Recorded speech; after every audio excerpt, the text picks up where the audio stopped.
है। गुरुवार का बहुत सहज सरल व्रत का आपको एक मार्ग दिया गया है। गुरुवार का व्रत केवल गुरु के लिए नहीं होता या बृहस्पति के लिए नहीं होता, ज्ञान का दिन कहलाता है।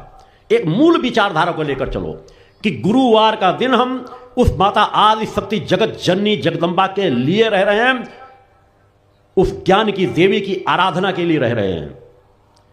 सप्ताह में वैसे विज्ञान भी कहता है कि सप्ताह में अगर एक दिन भी आप व्रत रहते हो तो आपके शरीर में एक अलग ही संतुलन आता है। थोड़ा तो विश्राम दो इन शरीर की नस नाड़ियों को। सुबह से शाम तक आहार करते रहोगे तो असंतुलन पैदा होता है, इसलिए आप ज्यादा कुछ नहीं कर सकते हो। तो सप्ताह में गुरुवार का व्रत रहना सीखो। और व्रत भी बहुत सहज सरल क्रम में है। गुरुवार का व्रत ऐसा नहीं कि आप पीला भोजन करें, पीले कपड़े पहने, केले के पत्ते का पूजन करें। गुरुवार को आप दिन भर सुबह से शाम तक व्रत रहें। दिन में थोड़ा बहुत फलाहार करना हो कर सकते हो, और सायंकाल सूर्यास्त के बाद माँ की आराधना पूजन करके अगर आप घर में हो तो सायंकाल शुद्ध सात्विक दाल चावल नमक रोटी जो भी हो उस भोजन को आप करिए। असात्विक भोजन केवल मत करिए। सफर में यदि पड़ जाते हो तो सूर्यास्त के बाद जो भी शुद्ध सात्विक भोजन मिल जाए उसे आप ले लो। माँ का स्मरण करके अगर आप आरसी पूजन नहीं कर सकते हो, किसी बार गुरुवार का व्रत आपसे छूट जाए तो अगला गुरुवार का जब आए तो आप अगले गुरुवार के व्रत को रह सकते हो। सप्ताहिक गुरुवार के व्रत को रहे।